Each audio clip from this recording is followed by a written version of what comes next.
Hello, everybody. We are live. It is Monday, the new DCA time. And I just want to, before I introduce our very special guests, not only our Chief Technology Officer for crypto and planet Earth, but also probably the most connected man in all of crypto. But DCA has always been a show about different perspectives, different points of views and experience. And it always makes for interesting conversations because we always need to analyze and check our biases every single day, what we're in, and we can always learn so much. I did a brilliant show last week with Ran about building a kind of a degen-ish type portfolio, what we do at that point in time. And, I had to revisit a lot of other crypto names I hadn't looked at in a very long time. And that was a great exercise. But during these volatile times, people sometimes need to step back and take a break. I had to do one of those myself at the weekend. My brain just fried. And there's no doubt that this is a very hard time in the market. But the door to DCA is always open. The idea behind this is to share, bring minds together and share knowledge and information. And with that, I would be just so happy to introduce our guests today. We have, of course, CTO Larsson, the Chief Technology Officer of Planet Earth, as I mentioned before, and Ran, the guy who has everybody in his back pocket. He can talk to everybody, including the guy who will remain nameless just a couple of days ago. Very, very impressive interview. You made the New York Times look like a very incompetent piece of mainstream media. How are you guys today? I'm amazing. I mean, nice to see the markets back up. Been doing a lot of analysis all day, and it just feels like the worst is behind us, at least to me. And super bullish about the future and really super bullish about 2023. And I trust that we'll talk about that today. And then happy to be here with you guys. What a good combo of people. Two of my favorite people in the space. So great to be here. Good. CTO? Likewise, I'm super happy to be here. And I have actually bought Bitcoin today for the first time in 2022. Very nice. What? So I agree. This is a very interesting point in the market. I'm super excited to be here. And let's go. Okay, it's very, very important. We temper the excitement because we don't want to be slinging too much positivity. We always have to balance things with some negativity. And there are still big clouds on the horizon. And we'll talk about that a little bit today as well. But first, let's jump in. Let's talk about exactly that topic. It's funny you said that, Ran. But this next slide, I hope you guys can see it. 2022 was brutal. It was the first half of 2022 was the worst 6 months in the history or in the last 50 years of stock markets. But so far, this whole year is shaping up probably to be the worst potentially ever for Bitcoin, depending on what happens over the next 25 days. And then the bond market, worst ever. Stock market, things are just completely out of whack. And at the beginning of 2022, we knew it would be choppy, but not this choppy, not with so many black swan events that are hitting the market. But despite that, Bitcoin, despite the huge number, like we got very close to the June low of Bitcoin, and it seems to be holding up very, very well. We know other altcoins have gotten smashed, etc. But per these two guys, Tim Draper, he believes the dam is about to break. He's a Bay Area guy, top VC, first in some of the biggest names in the world. And he believes he pushed his target out for 250K by 6 months. I think that's super, super, super unbelievably optimistic. But he talks about the dam is about to break. And that is similar to something that I've seen for a long time is the supply is so scarce. Once the adoption starts to go, the price technically, theoretically could go vertical. But then you got Mark Mobius, who's a huge believer in Bitcoin. He believes next year, another crash, another 40% down to 10,000 next year. So how do you guys see the market out there? Ran, since you kind of triggered this, and these two investors and the market, where do we go from here? So look, I am an optimistic person by nature. And so what I've learned in the last couple of years, and specifically maybe this year the most, is to put away my biases and to back it up with data. And also when I'm looking at the data, to move away from hot air in the data. So I'm going to lay it out for you as how I see it. And then, everyone's going to make their own conclusions.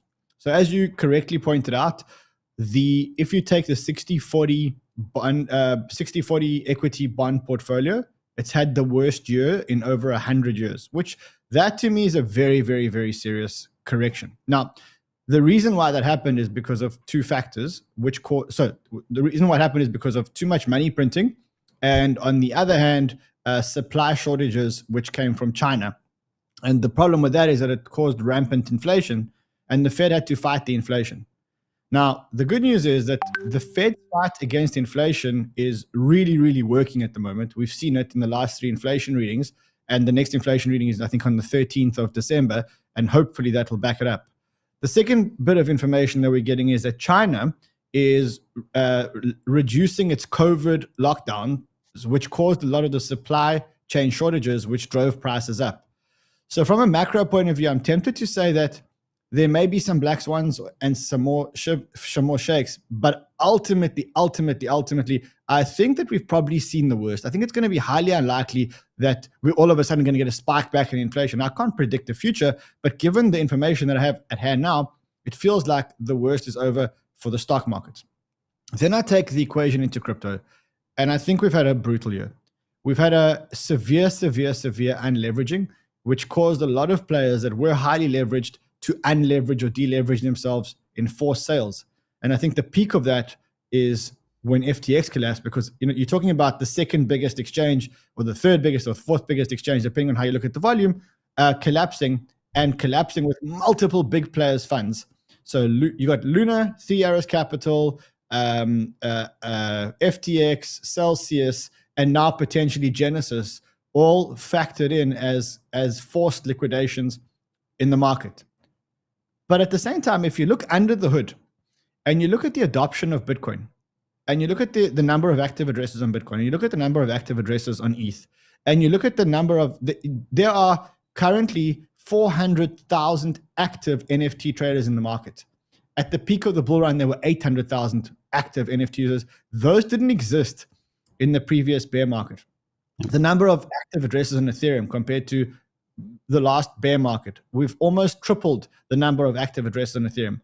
And I can apply the same fundamentals on every blockchain, on lots of the blockchains, and I can show you that on every single metric, when you lift up the hood and you block out the noise and you block out the forced liquidations and you say, look, what's happening under the hood?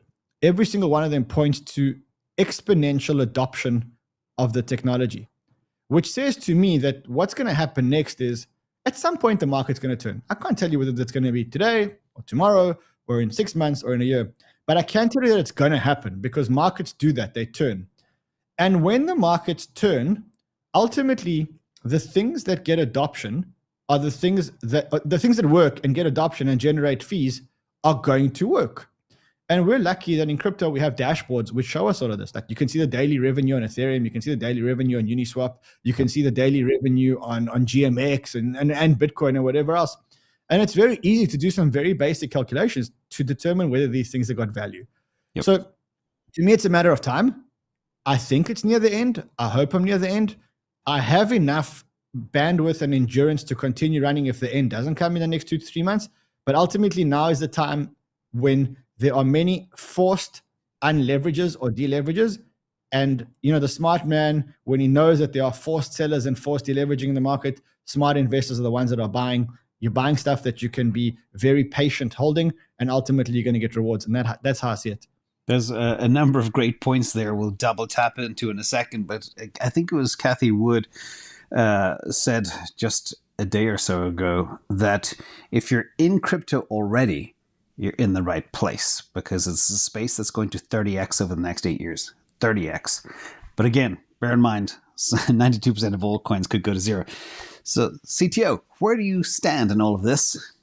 I know you said you... Yeah, I think it's a very interesting point in the market here. Perhaps I can share my screen, if this works, because I'd like to say two things really here. And the reason that... Is it visible? Can you guys see my screen? Just a second. I'm just trying to get your screen on the screen. Yes. Yes. So, like you said, we have to tamper our bias and enthusiasm, because I'm the biggest Bitcoin bull. I'm the biggest crypto fan. I wish for it to go up, but at the same time we have to temper our enthusiasm. And we've basically been in this situation where we had a huge uptrend from 2020, then we had a consolidation 2021, and we've been in a downtrend 2022, and that downtrend is still there. But something has happened recently now, and that is that we see kind of an attempt for a bottoming pattern here, and there is a clear invalidation which kind of opens for an entry. But the even more interesting thing, I think, is really the DXY, the dollar strength index, or the dollar currency index, that was in this huge parabola from basically May 2021, more than 1.5 years ago. And we don't need to know any technical analysis to see this. And that broke. That changed roughly a month ago, on around the 4th of November. Suddenly, this parabola changed. It broke. It kind of reconfirmed its breakdown here 2-3 days ago. And that is a change. We haven't seen that for a long time now. And I think that kind of warrants an attempt here that maybe this is the beginning of a bottoming and a trend turnaround. I hope so, and I've put some funds behind it.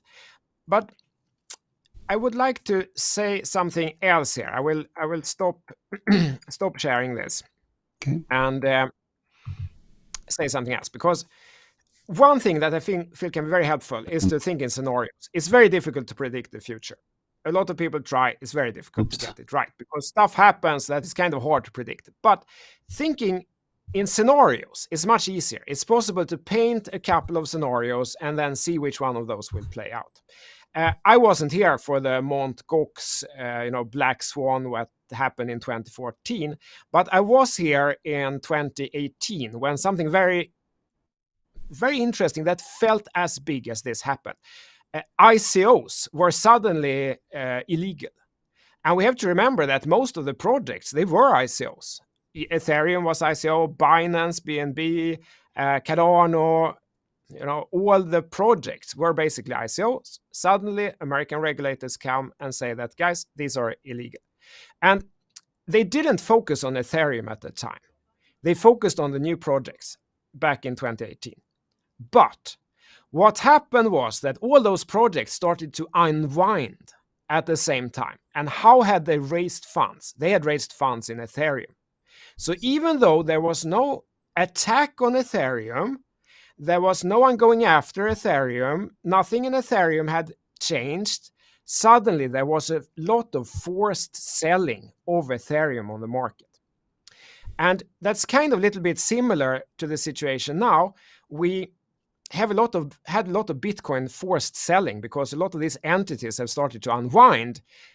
FTX is not Bitcoin. None of these entities have anything to do with Bitcoin as such, but they cause Bitcoin selling. The same thing happened then. There was a lot of these fairly large projects that put out a lot of sell volume of Ethereum on the market. And Ethereum nosedived. And I sat with some friends and we looked at the order book volumes and compared with how much Ethereum do some of these projects have left. And even when Ethereum had dropped to $80, even if one of those big projects started offloading as well, price would drop to single digit. It would drop from $80 maybe to $8. Just one of them. And if one of them starts selling, what will happen then? The next one will start selling also because they want to jump ahead, because all this is public on-chain. You can see it. So it was that close. And we made two scenarios. One of them is that one of these projects starts selling. Then we dump everything, short it all, because then down we go. And the other scenario is that they don't. None of them actually sell. They kind of bet on a turnaround and they hold on to their Ethereum instead. So we had these two scenarios and we played both. And in the end, it was the second one. They didn't. Those remaining projects didn't sell. They held instead, hoped for a turnaround, which was the smarter decision, because then, they got the much bigger value back. So that was the scenario that played out. And now I'm thinking it's exactly the same situation here with Bitcoin. All these liquidations have happened, had nothing to do with Bitcoin. And is there one left? The only one I could think of, the only one that could be similar to something like that in 2018, that would be if, say, Grayscale Trust starts to unwind. Suddenly there is some unforeseen problem. I have nothing to indicate that. I have no inside information. I don't think it will happen. But if that would happen, that would be a similar event. Okay, then, 640,000 Bitcoin out in this market, that would run us down to even better prices, even lower prices. But if that doesn't happen, I think this can be exactly that situation, that it's kind of bottoming out. The worst has already happened. All these huge companies have already unwinded what they could, and there is a turnaround opportunity here. So I'm looking at these two scenarios. I tried to play both. I've entered on the bet that we are close to a turnaround. But if I see signs of the other one playing out, I will, switch over and try to play that one instead. So that's how I approach it. It's difficult to predict the future, but I think it's possible to bet on both these tracks from here, if that makes sense. I want to just bring up something, if you don't mind. And I think your approach of scenario probability planning, looking at all the possible scenarios and allocating probabilities to them, is a very, very good approach. And there's 3 scenarios right now which are on my radar, which are really worth watching. One of them is a collapse or an unbacking of Tether, because that is catastrophic to the industry. I think there is a chance of that happening, but I think the chance is very, very, very, very small, tiny. I think that Tether is 100% backed, but we have to play that scenario out just in case. The second scenario, which I think is really unlikely, but probably worth talking about, is the case that Binance is leveraged and not 100% backed. That could be another catastrophic scenario in the industry, because if you think that FTX was big, if Binance collapses and BNB coin is not really backed, although we do know it's backed because of Paxos and etc., that could be catastrophic for the industry. So again, that's a second scenario where I put a very, very, very small probability to it. There's another scenario, which is a much bigger scenario. I put this scenario at a 50% probability. Here's the scenario. DCG owns 66 million shares of Grayscale Bitcoin Trust, which is about $500 million of Grayscale Bitcoin Trust. The latest information that we have is that those Bitcoin GBTC shares were held as collateral at Genesis, and that DCG borrowed money out of Genesis with the GBTC shares as collateral, which means that there is a high possibility that there could be $500 million worth of Bitcoin hitting the market soon. Because if Genesis goes into liquidation and the liquidator has to dispose of all the assets to realize the value of all the assets, there could be, if the information is right, there could be a large portion, up to 66 million shares, $500 million of GBTC shares that could hit the market. Not saying it's going to happen. I'm just saying when I look at all the scenarios on my radar, that's one which is like, I'm really watching for signs of that, because that could bring $500 million onto the market. It's funny because one of the key points. Did you pause for a sec, Ran, or is it just me? Yeah. One of the key points that I can't remember which one. I think you both kind of construed it. Is there's big fish on the sidelines waiting to jump in and swoop these up. If that GBTC did hit the market, or actually I have the same concern regarding Tether, had it last year, still have it this year. There's always a little bit of smoke coming from that shop, and there's supposed to be some connection between some shady bank and FTX buying a huge amount of the issuance. We don't know what's behind that, but that could definitely hurt. But think about this. Now, there is one theory that I think about. If Tether is going to lose its peg and tank hard, what are people going to do? They're going to move into crypto. So that could actually bring up the price. Do you guys believe in that? And the second... That happened in 2017. In 2017, there were huge concerns that Tether was unbacked. And what happened was the price of Bitcoin started to shoot up because everybody started to buy Tether, use their Tether to get out of Tether. Exactly. That's what would happen short term. That's what would happen short term. But at some point, there would become a hole. And if the hole is big, that's a problem. Yep. And I also believe I think it's exactly the same like Ran. I think short term people will jump into, because if you couldn't trust Tether, you probably can't trust anything, right? So then you guys disappeared for a moment. I'm not sure if that's me. But then short term, but then long term, I think if people have lost assets, they need to sell other assets to cover the hole, and then everything goes down. So I think it could be like a short term spike, but then long term. I think one important point to add that I actually didn't know, if we get in that situation that there is hard to find a safe place to store the asset. One thing that I didn't know, you mentioned BUSD. There are two BUSD actually, and it's only BUSD on ERC20. That's the Paxos product. The BUSD on BEP20 on the BSC chain is a Binance product. It's not redeemable to Paxos. This I learned only a couple of months ago, so maybe others don't know also. Yep, and then the other part of what you mentioned, Ran, as well, regarding GBTC, and in fact, this chart here shows you how the interrelations between everything, and it's unbelievable how connected everything is, and this is by far not complete. But if GBTC were $500 million were to be dumped, that would drive the price and discount down to probably 50% discount, and then people are gonna those that can verify that Grayscale does have the Bitcoin. It's a no-brainer to buy GBTC at 50%. Some people said it was a no-brainer at 35%, 40%, 45%. But I think that would be the other scenario too. Now, speaking of Gemini, I think that's already priced in. Many things are priced in. People assume a couple of other shoes will drop, but they're not going to shake the foundation. It's kind of like the macro world too. People know everything is kind of priced in. What's your take on that, CTO? Do you think there are more shoes to drop? I think we've already jumped to this topic, but we mentioned Tether, GBTC, etc.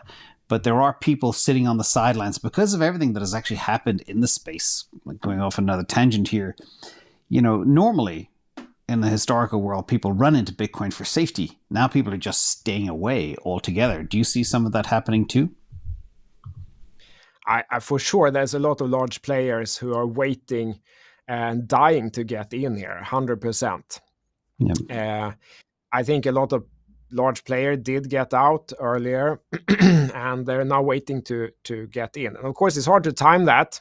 Historically, the drawdowns have been a little bigger than they've been so far, usually like 80-85%. Now it's been 77%, but it's kind of close. So I think a lot of people are sitting here really anxious to not miss the turnaround point. And whether it's now or whether one or more of these things will happen first, I think it's impossible to say based on the information we have if we don't have any inside information. And as we've learned, it's been really, really difficult to get hold of any kind of inside information if the learnings from, FTX or Celsius or Voyager and so on, that, unless you're basically the CEO or the next person, you can't really see it from the outside. And I think it's really a huge failure from the regulators here, who really have focused on going after projects based on public information that was actually available to everyone, like based on on-chain information that everyone can look at, based on white papers and things like that actually everyone could take a stab at themselves to analyze. But they have not looked into the companies where it was, I think, impossible to see from outside what was going on. The only way to do that would be with, subpoenas and really intrusive regulators going in and requesting information. We sitting here as the public from outside, we couldn't really get hold of that. And I really hope that's a change that could be coming, a good change that could be coming out of this. Because we don't know. We don't know now the situation with Binance. We don't know the situation with USDC. We don't really know the situation with Grayscale and either. I don't know, at least. In fact, it is shocking to think, and I know, Ran, you've been on this with talking about, you know who, Ben. Literally, when you look at all the pieces, I did a video 3 weeks ago, and it was a little bit tongue-in-cheek, a little bit sarcastic when all this came to the fore. But when you look at the players behind everything, it makes you think, now I know why the regulators are sitting on their hands. What's your quick take on that, without getting us into any hot water here? So let me say the following. First of all, I'm glad that the market is in a position where they're questioning everyone and everything, because I think that's a healthy market. Yeah. I think a market in the bull market where nothing is being questioned, where white papers aren't being read, where business plans aren't being followed, where reference checks aren't being done on founders, is a very unhealthy market. And to be honest, I'll be honest, we invested in a lot of projects without doing background checks on the founders, without verifying founders' stories, without reading the white papers. We called that momentum investing. And what we were hoping was that we would buy into the market momentum. And when you momentum invest, even if you make a bad decision, you count on the momentum of the tide to help you and save your decision. I'm glad that the market's gone the other way now, because it shows a much healthier market of skepticism, verifying everything, etc. And that also shows me that we're at a low. You know, just listen to all of us. We're questioning CZ, we're questioning Tether, we're questioning everything. Every single thing, someone says something, you're questioning it. That's a very healthy market. It's also a very skeptical market, which means that prices are very, very low. And there's a lot of money sitting on the sidelines. Now, I think one of you said it. It said, there's a lot of money sitting on the sidelines waiting to pounce in. Now, when do they pounce in? Unfortunately, that money doesn't pounce in on the way down, because they always think it's going to get worse. But then you have 2 or 3 green candles, and then they go, hold on a second, and all that money pounces in on one side. So that's the first thing that I'm very happy about. The second thing that I don't want to say I'm happy about, but I guess I am happy about it, is that I think now there's pressure on the US regulators and probably every regulator in the world to do something, and do something urgently. Now, I'm not for regulation, but I'm also not for a world like we've had, because what we've seen is that when you have a Wild West with no regulation, the people that get hurt are the people that are not on the inside. And that means that the people that get hurt are usually the retail investors. And I think the sooner we can get reasonable regulation, the better it is for the protection of the retail investor, and therefore the more money that's going to come in. And so I think that now there's a lot of pressure on regulators, and there's becoming more pressure, and there's going to be Congress hearings. And I think if you're a Gary Gensler, or you're head of the CFTC, or you're head of, I don't know what other bodies there are, if you want to lose your job, you don't regulate crypto now.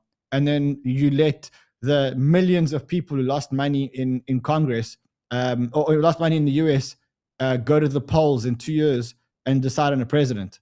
And if you haven't protected investors, that's the surest way to lose votes. And so I think now there's going to be a lot of pressure on a lot of people to actually put in reasonable and fair regulation. Yeah. And, as crypto hates that, that's a positive. Good stuff. Let's switch gears now for a second. Let's talk about this fellow, Larry Fink. He's been kind of on the outside looking in for quite some time, but has taken a lot of steps in 2022 to build much more of a crypto position, as it were. It was an $11 trillion fund. Now it's an $8 trillion fund, so they lost $3 trillion. But when we look at this guy, obviously, Larry, he is a true believer in Bitcoin. He is extremely influential in the traditional finance space. And he basically came out and said, okay, everything's going to be tokenized in the future. Traditional assets will be tokenized, like real estate, etc., on a public ledger, potentially making the transfer of anything from stocks, bonds, real estate, alternative investments, art, you name it, cheaper and easier. And he believes that this technology is going to be important, absolutely critical to the future. And, he spoke, I think he mentioned a simultaneous settlement of bonds, stocks, etc. No middlemen. We're going to bring down fees to zero, and this changes the whole world. And that's why, he's getting off his kind of Bitcoin-only block and talking about, what I used to call the tokenization of everything and the disintermediation of traditional finance middleman, which burns, $7 trillion a year in fees around the world. Massive, massive amounts of money. It's all going to go away. And this bodes very well for big part of what I look at, like layer ones. You mentioned Ethereum and the usage, daily active users is critical. The fees, Uniswap. Uniswap is a classic case in point of TradFi disruption. But having people like him, because I remember there was a release a couple of months ago, and it looked at Jerome Powell's call list. He called Larry Fink, or Larry Fink called him, I can't remember, 3 times in one day. He didn't call any of his Fed presidents. It was Larry Fink is working with Jerome Powell. And this is the guy that controls the markets, controls the money. So what's your take on this? Ran, I'll go to you first on this one. Have you been tracking Larry and his new embracing of crypto and layer ones and stuff? So very much so. I think Larry Fink is much more calculated than we think. First of all, I want to agree with you that he is probably one of the top 3 most important in the people in the financial world, full stop. And you mentioned a couple of the reasons why. I think that if you're BlackRock, you're looking at this market and you're saying, let's just look at the fundamentals. And I just want to try and share my screen and just show you something. So you're BlackRock. You see this. I don't know. Can you see that screen? Yeah. Let me see. Yep. It's up. Okay. You see the screen. You see that there's this protocol called Ethereum, which generates on average $2 million per day in revenue in a growing industry. You see this exchange called Uniswap, which is generating $854,000. That's over $300 million in fees every single year. And you go down, and even smaller protocols like GMX, which are generating and growing every single day, $500,000 a day. So you're Larry Fink and you look at this. At the same time, you want to get into crypto because you're starting to, he said it pretty open. He's a very smart guy. Now you also see that there's a whole lot of very good businesses up for grabs in liquidation sales. And so I think, and again, I don't have any inside information. This is just a thought, and maybe it's a little bit of hopium, but what if Larry Fink is the one that bails out DCG and says, hold on, if I bail out DCG, I'm getting a potential ETF, which I can convert into an ETF, which is the largest holder of Bitcoin in the world. I know that I'm BlackRock and I can convert that into a BTC ETF in a couple of seconds because I've got all the connections.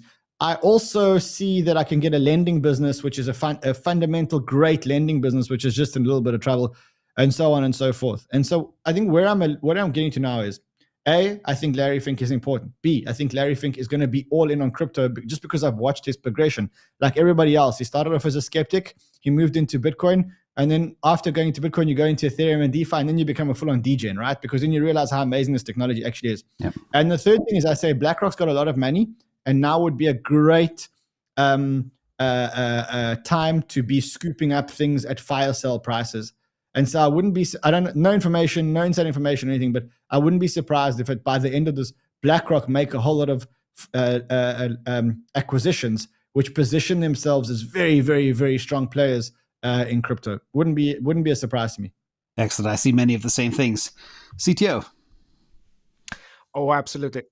I think like both of you said, that every single person who has been really taking the time to understand this technology realize how amazing it is.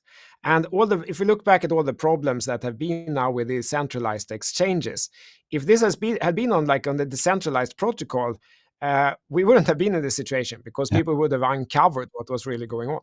Just as one example. So the advantages of the technology is unquestionable. I haven't heard anyone, even the biggest critic, if they have understood the technology, they can't look you in the face and say that they don't believe the technology is good or something like that. It is kind of obvious that, of course, like the use cases from global money on the internet, of course, that's useful. Decentralized exchanges, any kind of protocols that can run in this amazing global machine and do financial trustless transactions. Of course that is useful. Of course it is more efficient, cheaper, faster, better in every single way, more transparent than an SQL database. And so as a technology man, because I am, first and foremost, I'm a technology man. I've never been so sure that this technology is going to revolutionize everything. Just as I was with the computer, internet, telecom, and now this technology, and that doesn't change. So I think it's super important to separate that from the market speculation.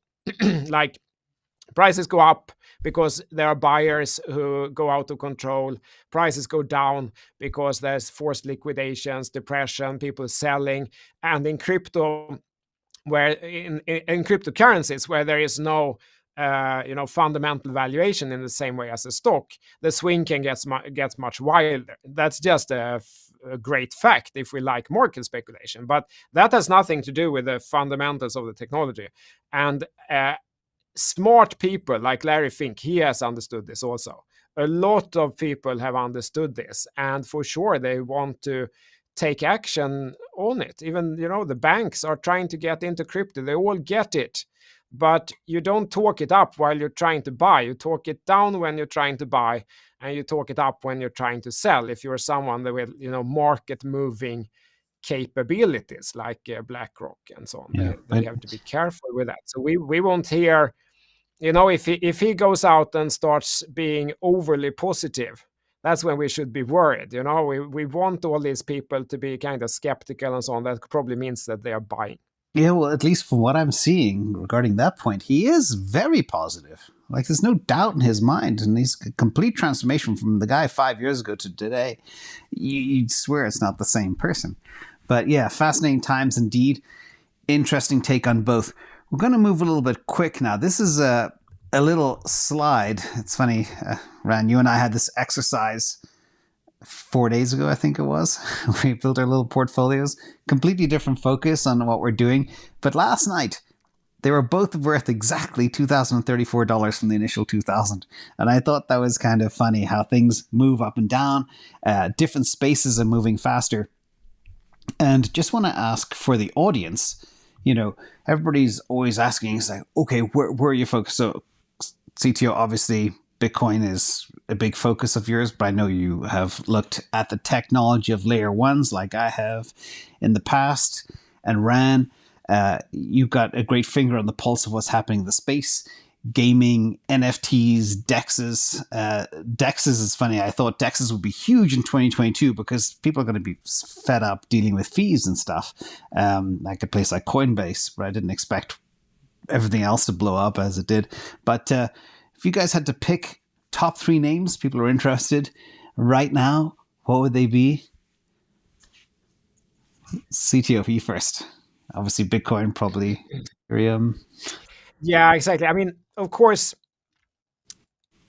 unless the market turns around, it's going to be incredibly difficult to pick any altcoin that will go up, because if it works like this, right? If Bitcoin goes up, altcoins tend to go up more, and especially if Bitcoin has gone up and then stabilize, then suddenly people get bored. They want higher leverage. Then they want even more speculative, and they jump into higher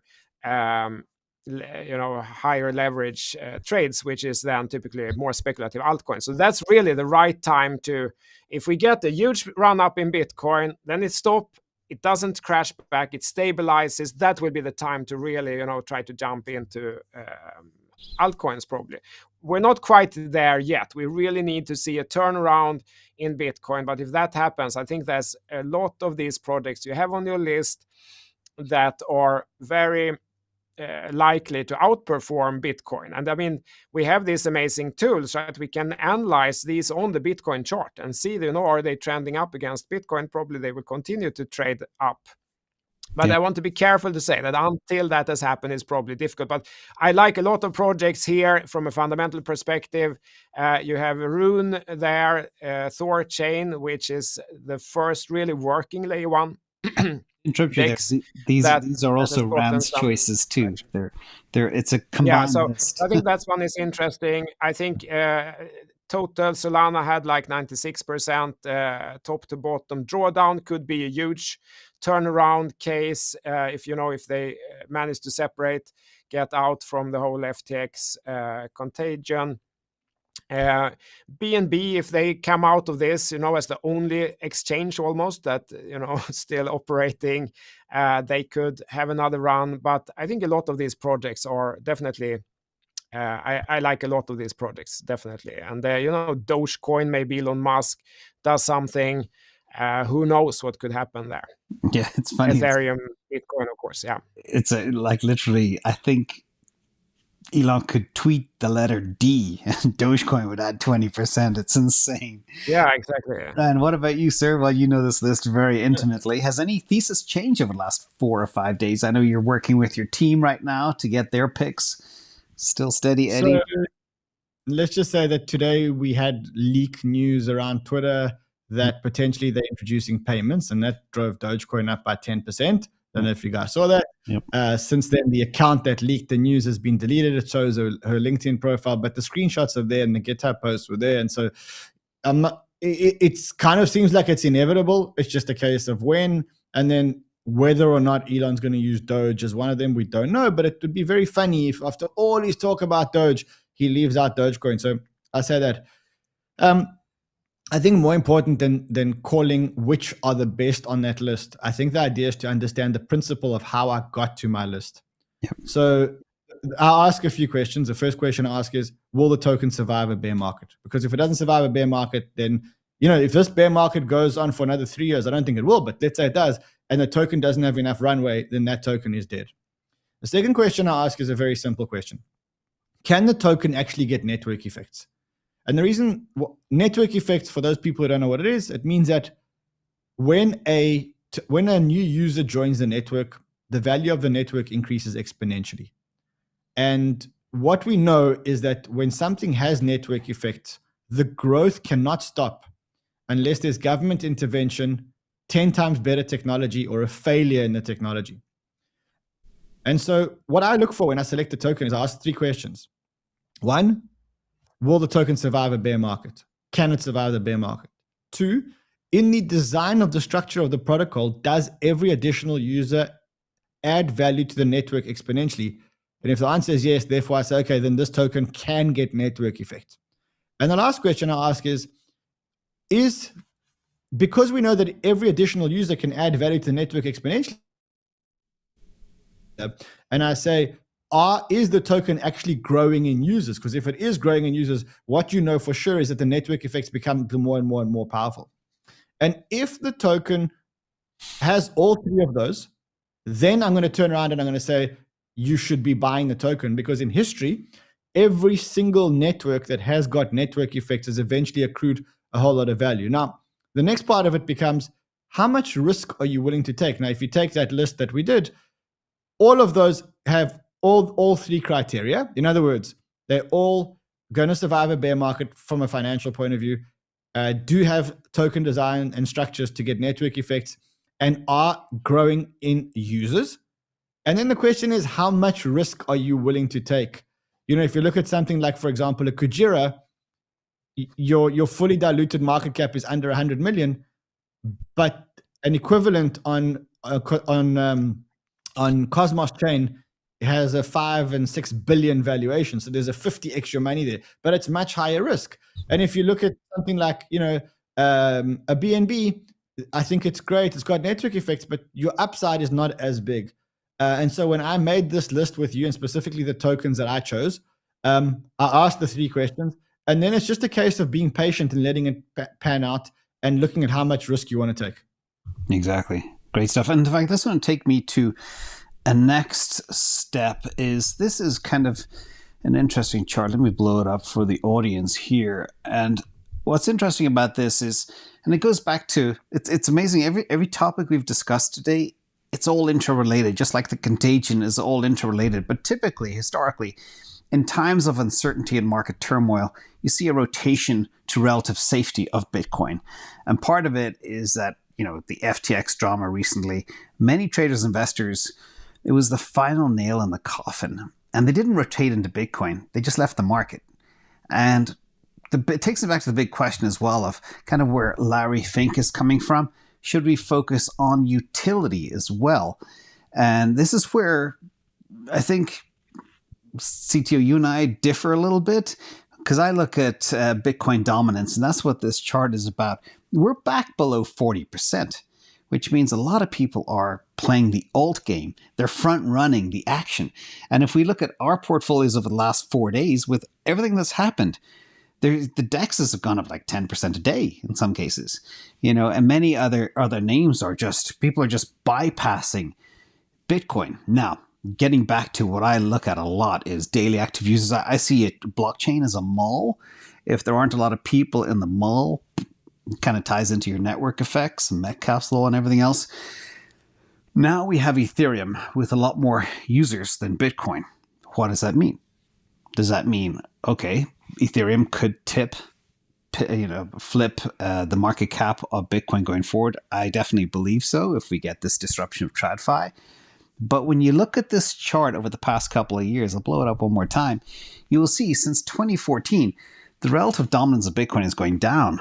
And then the darker kind of color beneath Bitcoin is Ethereum. It's kind of going up. So what does this chart tell you guys? Yeah, this is very interesting actually, and I've changed my mind a little bit on one thing. Good. Let me see if I can. For the audience, that's little known fact. That's so important. I always say tap dancing shoes because things change, and it's very, very good to think about that. So we're going to things change, and also our insights change. And I've always looked at this chart for many years, like the Bitcoin dominance, BTCD. Can you guys see my screen? Yep, by the way? We're sharing. And then it looks really like this, like Bitcoin dominance started trending down here in January 2021. And then it looks like it's about to break down here for lower and lower Bitcoin dominance. And that is correct. I mean, it is showing that. But what has a little bit changed recently is that the stable coins have started becoming such a big part of the other. Yep. So if we remove the stable coins and we look at instead Bitcoin divided by the total excluding the stable coins, then it looks like this instead.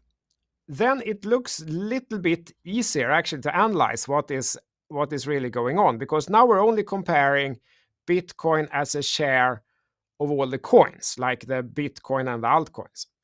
And then it looks a little bit different. Then market is clearly hesitating, kind of bouncing around here in a pretty small and tight range, and not really sure, are we going to rally? Then probably the altcoins are going to outperform, or are we still moving into safety? We don't know. We're bouncing around here. So what I'm doing here is that I'm going to monitor the breakout of this smaller range that I'm trying to highlight here, and then the breakout of the bigger range for real clues of where we're going. Because as you can see, this is a much more well-defined range, both the bigger one and the smaller one. And what this means when bouncing around in a tight range is that the market is not really sure of what we're going to do next. And the breakout of a range can often provide great clues to where we're going. Not always, like here it kind of faked out and came back, but often it really does. So I'm changed my mind a bit. I'm looking more at this one and excluding the stable coins, because from a market perspective, it doesn't really matter if someone has the money in stable coins or if they've taken it out into USD fiat. They've taken it out regardless. So this is my new favorite dominance chart that I'm using. Can I maybe just bring up a point on this dominance chart that you mentioned, and I just maybe show you a different view? So you mentioned that you exclude the stable coins to get a better picture of the dominance of the market. But let me maybe try and show you another perspective. Stable coins are a massive use of blockchain. And in fact, if you look at the volume that is moving on stable coins every single day, that is increasing exponentially. That is a use chain of blockchains. That is a huge use chain of blockchain, is me sending you stable coins instead of going through the bank and sending you USD. So I think, everyone says, oh, let's take out stable coins because that doesn't really count. No, let's leave them in, because that just shows more usage of specific blockchains. So that's the first thing. The second thing is, if you go back to the 2018 correction, I stand to be corrected, but the Bitcoin dominance went up as high as 70%, More? if I'm not mistaken. I think the Bitcoin Yes, dominance it went did, up by 70%. Now, just to be clear, did, yeah. at what I think is the low, and maybe not the ultimate low, but very close to the ultimate low, you have the Bitcoin dominance at 40% on face value, or at 48% if you take out stablecoins. What that shows is what I predicted a long time ago, and what I wanted to challenge Ben Cowan on, and say to him, look, his thesis was that the Bitcoin dominance is going to shoot through the roof. And I'm saying, because we have proven use case of blockchain technology, now it just becomes a case of how many are going to grow and how big they're going to grow. And over time, it's inevitable that Bitcoin is going to become less and less significant in the ecosystem. And in fact, in 10 years, I'd be surprised if Bitcoin has a market dominance of over 5% or 10%. Not because I don't believe in Bitcoin, just because I believe in all the rest of how this technology is going to develop. So I think if I was a betting man and there was a Bitcoin dominance future, and I could bet on the Bitcoin dominance on a 10-year time horizon, I would short the Bitcoin dominance chart now, not because I don't believe in Bitcoin, just because I think that relative to the market, the supremacy of Bitcoin is going to go lower and lower and lower. Exactly. And there's very simple behind I that. agree 100%. I forgot to say one thing, actually, that what I showed there is only relevant from a speculative perspective, if we're speculating on altcoins or Bitcoin from a speculation perspective. I agree with you 100%. I think that the use case of stablecoins is enormous.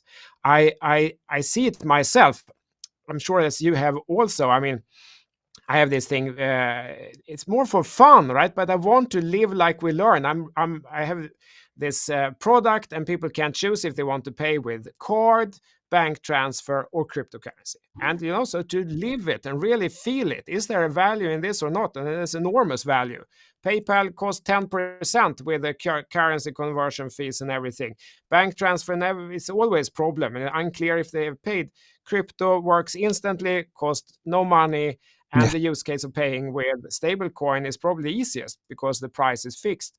There's an enormous use case. And I agree with you also. It's almost like swearing in the church, because Bitcoin is like the grandfather, the father of this whole industry. But I have been through so many technologies that seem irreplaceable. They are so big, so dominating, so powerful, so loved. So nothing can potentially ever replace it, right? But then in the end, something does. Because it's like the power of innovation, the power of human ingenuity. Maybe it's not even invented yet, but tomorrow someone invents something that is so great that it blows everyone's mind, and it catches on some vehicle for mass adoption, and suddenly it's overtaken. And then it seems obvious that it would happen. But it always seems impossible until it actually does. And I think that can happen again. I'm a huge fan of innovation. I like innovation, and I think so too. I agree with you, Rand. Exactly. And a couple of on what you both said, and I'll pop up that tweet from Rand. But if you look at traditional financial services, it's a 40 trillion market. 10% of that is fees. That's 4 trillion. That's what the layer ones are going after. And the question is that going to be bigger than Bitcoin? The answer is most probably yes. And very fast. I know you can ship $1 billion worth of Bitcoin for less than $1 in fees. It takes less than 10 minutes. Like, it's mind-blowing. But the other stuff that the world needs is kind of their own wallets. I know CZ talks about the importance of wallets. Also the fact that people need to be, they need better on-ramps to get access to the ecosystem. So with that, we'll look at this real quick. One final thing, and then we've got 3 simple questions for the audience. I'm going to pop this up, Rand, for you. On-chain transfer volume. So this is the stablecoin on-chain transfer volume. Now remember that every time stablecoins are transferred, it means there's a transaction on a blockchain. So the growth of stablecoins means the growth of blockchain. Who are the leading blockchains? Obviously, Ethereum, Bitcoin, Tron is a very big stable chain when it comes to transferring stablecoins, Solana, etc. Now, this is, if you look at this chart, this is exponential growth in people replacing physical dollars and bank transfers, with blockchain dollars and bank transfers. And then you overlay it on that chart, and that's the stablecoin daily active addresses. And now you can see exponentially that the world is adopting digital stablecoin dollars over bank accounts. And so what you can see here is that the financial revolution has definitely begun and is very firmly in place. And I wouldn't bet against a chart like this. Like, I'm not a chart guy, but I'm sure that the CTO would look at a chart like this and go, this is parabolic, and don't bet against parabolic unless the parabola breaks. Exactly. Oh, So absolutely, 100%. Yeah. I mean, the thing is that people, the trend analysis is very simple. You just squint your eyes and say, does it point up or does it point down? And that's like 90% of it. And, trend is your friend. Yep. And I think Jeremy Allaire reported this morning as well, because what people miss with stablecoins is when they're getting 3.5% on a short-term treasury yield and they're sitting on $50 billion, it's an absolute money printer. It's like way better than the GBTC 2% management fee. It's kind of crazy. And I think Jeremy Allaire, the CEO of Circle, pulled the SPAC or let the SPAC wither and die. I'm not sure, because they're already profitable. That will get the attention of people like Larry Fink. Imagine Larry, he knows in 5 years there will be a stablecoin probably with $1 trillion market cap. And if you're getting 2%, 3.5% treasury yield on that, that's mind-blowing numbers. And this is the penny beginning to drop in TradFi, I think. How much money do you think Tether's making with a $65 billion market cap? Let's do a quick calculation.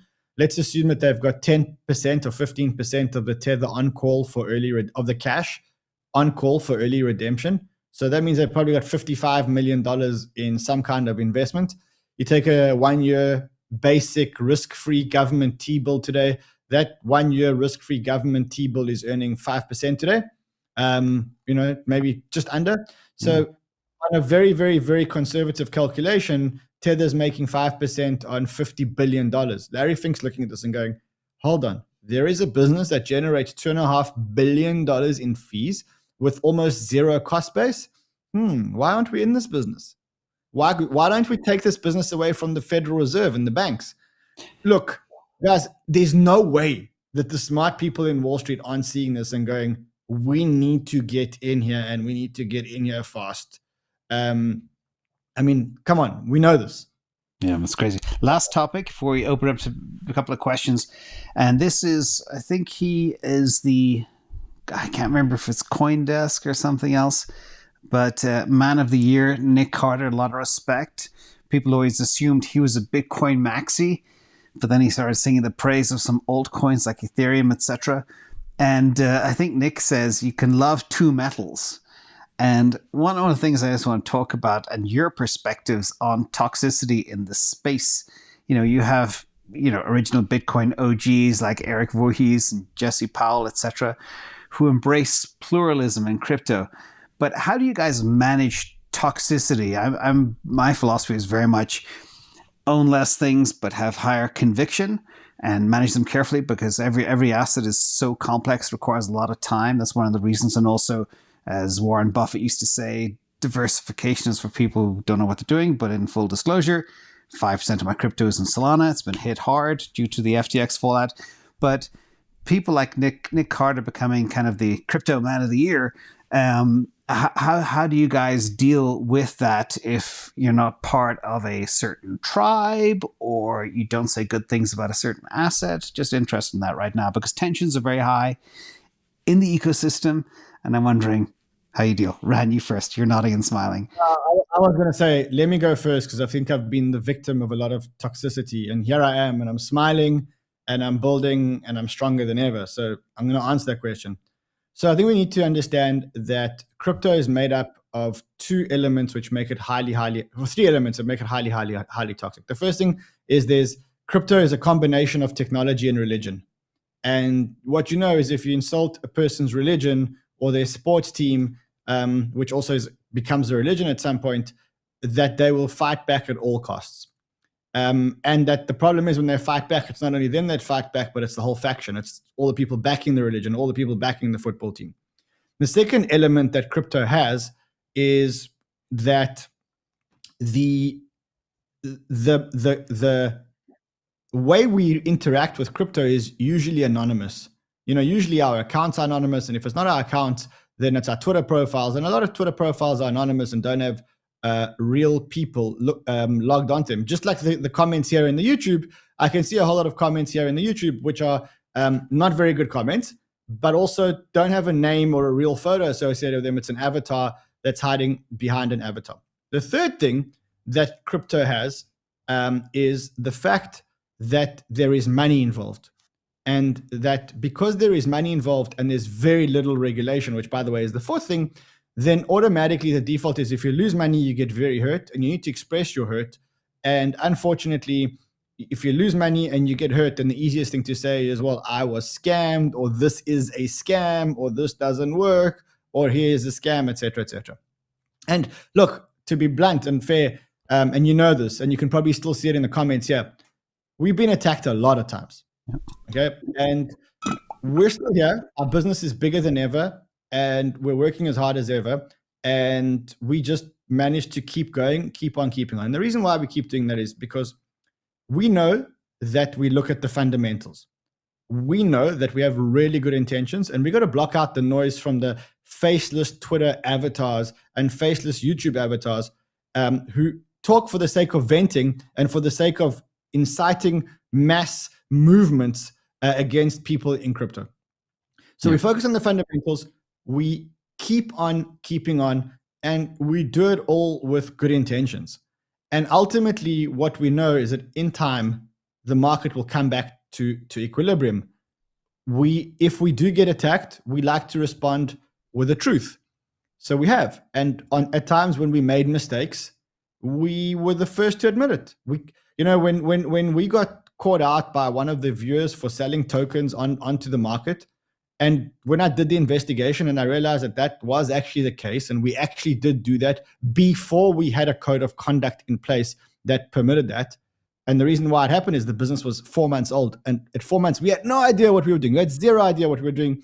We had no idea. And when I realized that there could be conflict in the industry, in a conflict of interest, immediately I put in spaces in or rules which were to mitigate that happening. But when we got caught, I was the first one to come out and say, we have investigated this and it's not true.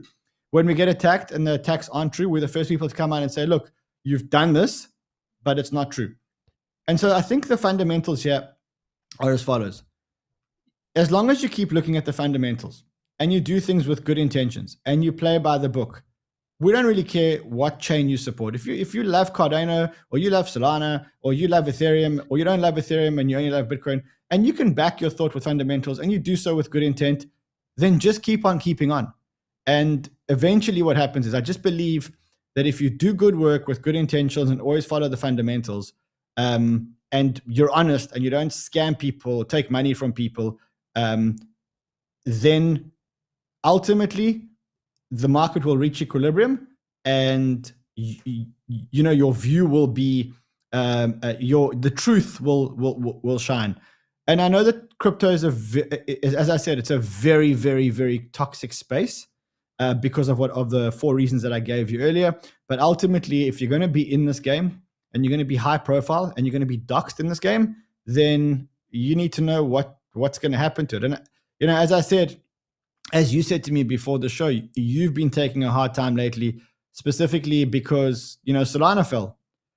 But I think what you've done is exactly, you've applied the principles. One is you always look at the fundamentals of Solana and you present the fundamentals. Number 2, I think you're honest and truthful in your approach, because that is what you're actually doing with your portfolio.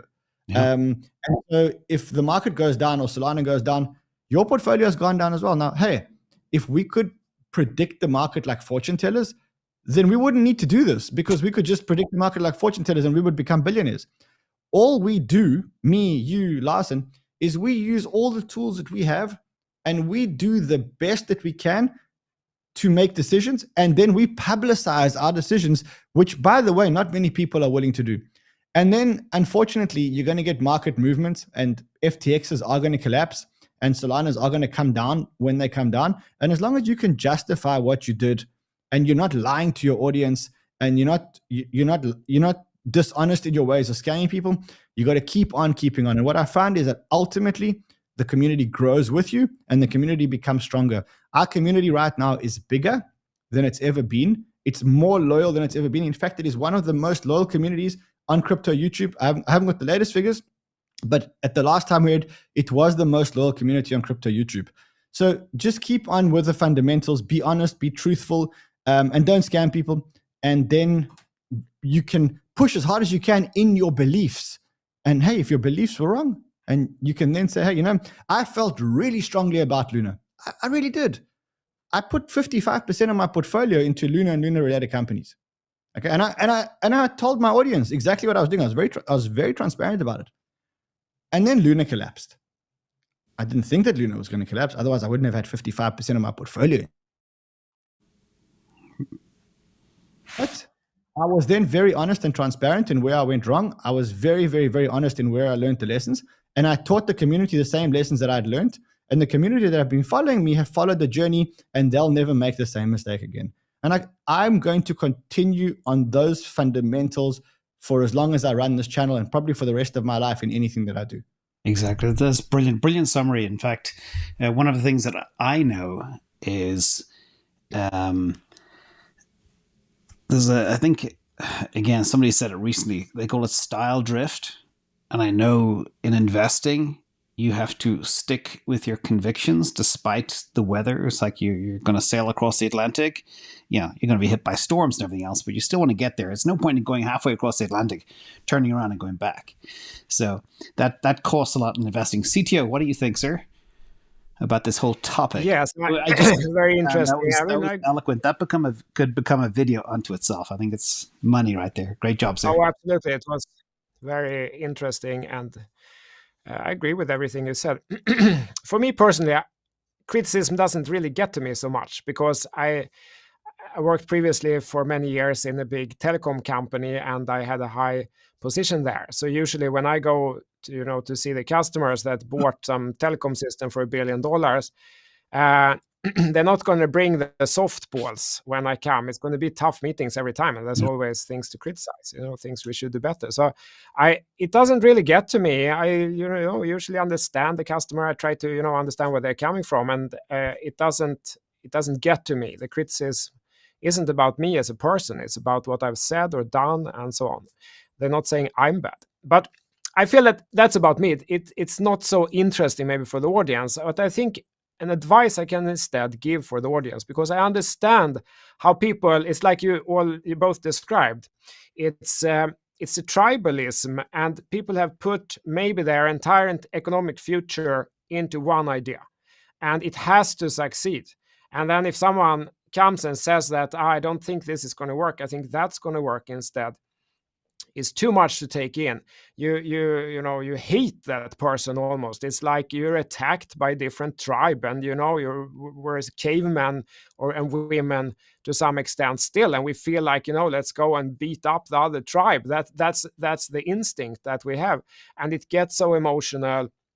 And then especially if you feel that someone has, someone mentioned that project first, and that's why you went in that direction, and now it's that person's fault. And I understand people feel this anger. And I think in that situation, it's very hard to, you can say, don't be angry.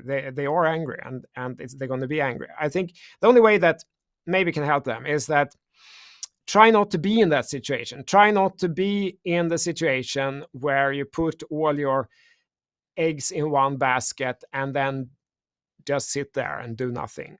It is very few big investors do that. It is for a reason, and that is that if you always do that, you might be lucky the first time, you might be lucky the second time, the third and the fourth and the fifth and the ninth first time you're lucky, but the 10th time, boom. Yeah, exactly. Then if you've had the magic of the law of the compound returns is amazing. It goes in an exponential curve, but then boom, it doesn't matter if you multiply 0 with 2 or 4 or 10 or 100. It doesn't matter. It's still 0. You cannot get in the position where you lose all the money. And everyone knows that. So the fear of that happening will take over. You will get angry and paralyzed a little bit. So it's smarter from a pure investment perspective to not be in that situation. You said a lot of people, James, that a lot of people criticize or you had a hard time with Solana, but you said that it's 5%. That means that whatever happens, it goes to, we wake up tomorrow and it's a 0. It doesn't really affect you. Maybe you feel, sad, but that's it. You still keep going the next day. But if someone put 100% in that instead, and that happens, that it's game over. And I think it's smart to not be in that situation. And also, if circumstances change, if you go in one direction, you feel that, oh, this is going to be great, but then situation change. You can change the situation. You don't have to hold it all the way down. If you're not sure what's going on, it's better to step out, maybe, come back later. I love Bitcoin. Doesn't mean that I need to be 100% exposed to Bitcoin the whole time. I love Ethereum. I love a lot of these projects. I don't need to hold them the whole time. I can hold them when I feel it's going up. I don't need to hold them if I have no idea what's going on. And I don't need someone to tell me what to do that. I can take that decision myself. And that's really the advice that I want to give to everyone who feel that they've gotten into this too deep into the tribalism. Take a step back or ask yourself, are you too heavily exposed in one direction? Can you branch out a little bit, get some distance, and, take a little more analytical approach when it comes to the money, because then maybe you feel more open-minded, also you feel better, you have a better time. I love this industry. I come to work, if this is work, what we're doing, we're having fun, we're studying, we're investing, we're talking to each other. It doesn't feel like work. It feels like play every day. I love it every day. Where the market is up or down doesn't really matter, because I believe that this whole industry is going on exponential growth. Rand, you talked about that many times. We're on a path of exponential growth, this whole industry. There's no way of holding that back. Yeah. And I'm not going to let the market speculation of one individual project going up or down affect my mood. So I don't get in a situation where my whole life depends on if project XYZ is going up or rug pulls tomorrow. It doesn't matter. I'm never going to be in that situation. Exactly. Well, this has turned out to be an amazing kind of philosophical therapy session, I think, for everybody, including us. Yeah, one more thing that I want to add. Sorry, I know I'm interrupting you, but I think it's very important that we all have a moment of self-reflection here. The biggest loss that I've ever taken in my life, and by the way, that's also the biggest loss that anyone that I know personally has ever taken, was the loss that I took on Luna. Okay, it was over 9 figures in dollars.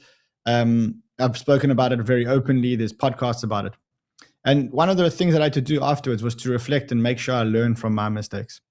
And one of the things that I realized was a big part of there were multiple reasons for the loss, but 2 of them really, really, really stuck out. The first thing is that crypto is like religion and causes tribalism. And the problem is that when somebody attacks your religion or your token, you cannot listen with an open mind.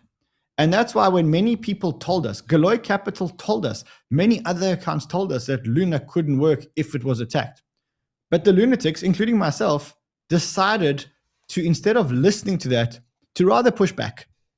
And the problem is with emerging technology, if you're not ready to question your beliefs all the time, you will get killed. The same thing happened with Celsius. Celsians were a tribe. The brand affinity that people had towards Celsius was huge. And when people said that Celsius wasn't backed, and by the way, we knew this information a long time before, but we didn't listen because we were part of the tribe. And I'll give you another example. There's FTX. FTX was a tribe. It was led by Sam Bankman-Fried. It was a tribe. We all believed in the tribe. And when people told us weeks before that FTX wasn't backed, to be honest, at that time, I started listening, and that's why I warned people about 10 days before the FTX collapse that FTX was going to collapse, or there was a high probability that FTX was going to collapse. And 2 million people read my tweet before FTX collapsed. Yet, with that in mind, people still had a lot of money in FTX. You could ask yourself why. Number one, you are not open to listening to take criticism about your tribe with an open mind. That's the one mistake. And the second thing is, because we're so passionate about our tribes, we don't diversify enough because we get sucked in to where there is the most hype. And if there's one lesson that I've taken away in 2022, the most important lesson of my life, and the most sore lesson of my life is, no matter how much you believe in this technology, get out of the echo chamber that reaffirms your beliefs and listen to even the smallest accounts with the weirdest views. But when I say listen, don't listen. Listen carefully and test the hypotheses. And if you still believe, that's great. But don't listen like I listened to the critics about Luna. Yeah, I listened, but I didn't actually want to listen. So I didn't actually listen. And had I done that, I would have saved myself over $100 million. And so that's pretty much the lessons that I learned in 2022. Now, James, before you let us go, you've been asking us a whole lot of questions. We spoke before the show. The three of us spoke before the show. You mentioned that you've had a really hard time. You've had one or two health issues as well. You took some time off the market. I really want to get into you because you've been great at asking us questions, but I know you, and I want to hear from you what happened, why you got to the position that you got to, and how you're feeling now. Well, I'm feeling fine now. With you guys. I hate this. But bro, it's important. It's important because you know what?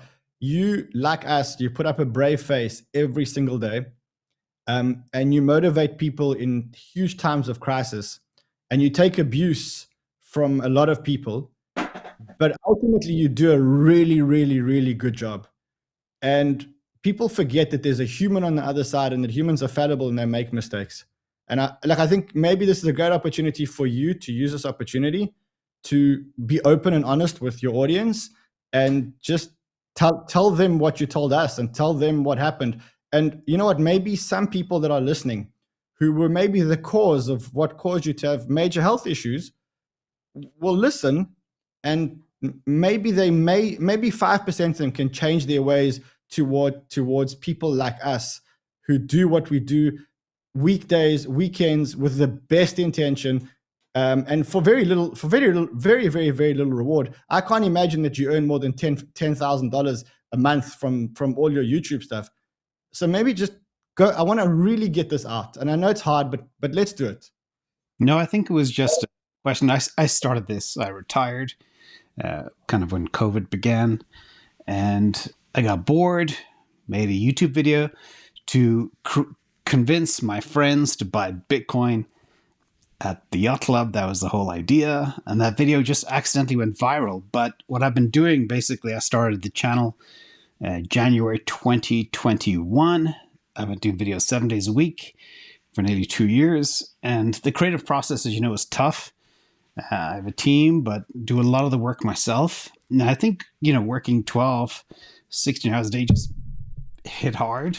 And then when the market's sucky, you do all the work to find something that you believe is the best, and you get taken down by a freaking cowboy like Sam Bankman-Fried.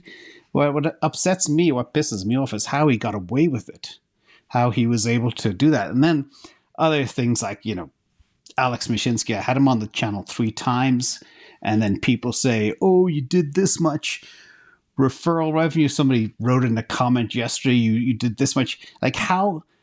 If you have a video that's seen, say, 30,000 times, and you can calculate the click rate of a referral video of a referral link, and I only did it 3 times. There were people that were doing it for 3 or 4 years with the same guy. So I was very late to the game. It's just a bad year. I look forward to 2023. But I think as well, I always talk about hard times forge steel. And I think, we're all smarter, better, stronger. And I've been spending a lot of time reflecting and building things so we won't get caught out again. And really, really asking the hard questions and going behind the curtain. So that's the idea. But James, maybe just thanks for sharing that. And can I just add one thing? Because it is really the tough times that we grow out of. No one gets stronger through the easy stretch. Exactly. And the second thing that has helped me many times. Something I heard many years ago, and it really stood with me, because if doing leadership in any way, and we're trying to stand in front and say we believe this, and there's a lot of people listening. It is a form of leadership, and leadership is almost always unpopular because people don't like change, and leadership is always some form of change, and most people don't like it. And it doesn't matter. The history and your track record doesn't matter. Just look at Elon Musk. All the things he has done. People criticize, think that what he's doing next is bad because it's change. People don't like change. But change is what brings the world forward. So the phrase that really has helped me a lot is that leadership is not about being liked. It's about doing what is right. And that's no easy task. We don't know what is right. We can only do what the best we can, and say we think this is the best. But we're trying to do what is right, and not doing to be liked, because that's not leadership. And I feel it's really these difficult times that helps us grow. Celsius was a huge failure for me. I really believed in Alex Mashinsky, felt his history, his capability, the size they were. I felt that this could be what takes Bitcoin and the whole crypto mainstream. I was a huge believer. I lost money, but not more than I could handle. But I did lose, credibility, because I believed in it. It turned out to be wrong. But experiences like that often is exactly what prevent a much bigger disaster in the future. We somehow have to go through the difficult stretches, and that's good. It's something to embrace. The hard stretches is what makes us grow. And it's usually not the hard stretches that take us down. It's a point of success. The most dangerous point is not the hard stretch, because we feel humble. We try to improve. We try to get better. That's not the point where people go down and don't come back. It's when it's at their peak of success. If looking at SPF, FTX, all these companies, Alex Mashinsky, all this point, when is it that they make the catastrophic decision that end their career, and maybe, whatever will happen out of this? It's a catastrophic mistake. It almost happens at the peak of success. That's when we do something that is so dumb that it ends the career. It's not at this point. It's when we're at the peak of our success. And that's really the point to be more scared about. I feel that these points where it's been tough in the market, everyone's going to grow. We're going to come out stronger than ever. And I want to just add. I just want to add to that. I mean, what James didn't tell you, and James, I hope you don't mind me sharing it. I don't know how much you've shared on your channel, but James had health issues, and a lot of those health issues were because of the pressure that was caused onto him by the responsibility that he felt to his community, and serious health issues. And these are not baby things to play with. These are real serious health issues that I would be very, very, very scared of. And the reason why those things happened is because he felt the responsibility of carrying his community on his shoulders. He felt the responsibility to you guys. And I think the message to everybody here is, I don't know, I can't speak for anyone in the industry. I can speak for myself. I can speak for CTO. I can speak for James. We do things with the best intentions all the time. We carry the weight of, in this case, 500,000 people on our shoulders. In my case, 600,000. In CTO's case, 400,000 people on our shoulders every day. And we do it with good intentions. And I think that ultimately, we hope that you guys see that what we're giving up to do it. And that when we lose, we carry the weight of everybody else around us losing. And it's a very, very, very, very heavy weight to carry. And I just hope that people respect that. And specifically in James's case, because James is one of the channels that I watch daily, and James is one of the most balanced, most fundamental channels that I've watched.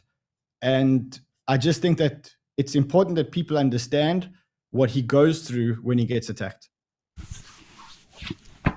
I appreciate that, guys. We have a couple of very quick questions from the audience. And I know you guys are staying real late, and I'm so sorry for holding you so late, but it's been probably the most important show we've ever done. So, first of all, from Ryan Vegan Tech, he's hilarious. He speaks about who's been in the polycule in the Bahamas. So he's referring, I won't mention any names, but again, this DCA show is a revolving door, and we're all in this together, and this has been the best show ever. So big thank you to Ryan and CTO for being on it. Second question. This is an interesting one, and we'll make this real fast, from Swaymuth. And this is, are you guys worried that many of the popular cryptos out there may be labeled as securities by the SEC?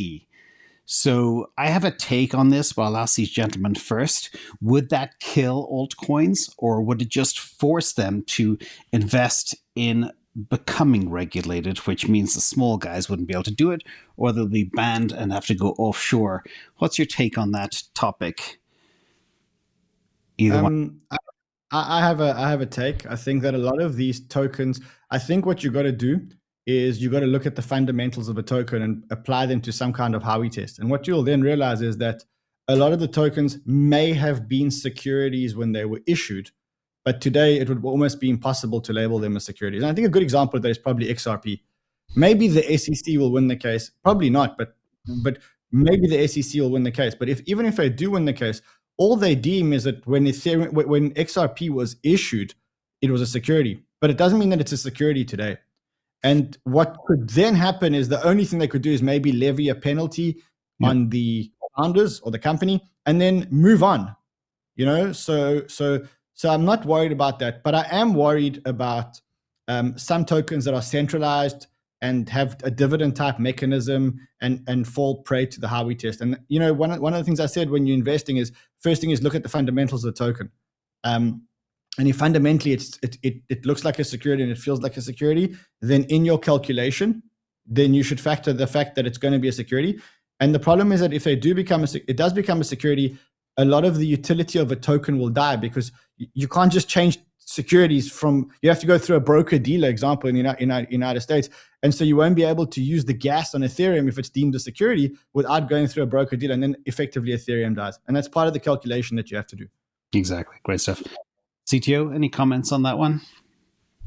No, I largely agree with Ran here. I think that they're not going to ban all the projects in the end by making them securities and try to kill the whole industry. I don't think so. I think exactly like this, it's going to be harder to make new projects, and probably they will deem like many projects were securities back then, but maybe are not now. But I mean, I'm not a lawyer, and this is really a legal question, and I'm just an amateur guessing here. And what I'm trying to do is I look very closely at the Nakamoto coefficient, which is a true level of decentralization. And maybe there'll come a day where the Howey test will add that fourth leg, being a Nakamoto coefficient, to really determine if it is a security or not. Final question from Kiwi Robin over in Euroland. Would it make sense to have an instructional video on how to set up, manage, and utilize a Bitcoin node and a Lightning server? It's so important for the overall space. What do you guys think about recommending that people set up their own node? I know it's hard. We have had equipment here to do it, but I don't have the time to update, manage it. What do you guys think? I'm not mad of technology that requires the technological knowledge to use. I think the reason why things like WhatsApp work and things like the internet work and things like email work is because people don't need to know what TCP/IP is or SMTP is and how it works. They just need to use the application on their phone and it works. And so I think that the technologies that are going to work are the ones that you don't even realize are there and just work without actually having to do technology. And the litmus test that I use is if my 85-year-old grandmother can use it, it's probably going to work. And if my mother can use it, it's probably going to work. And if my mother can't use it and she requires setting it, my mother's never going to set up a node. and therefore anything that requires setting up a node is going to lose the majority of the population. So no.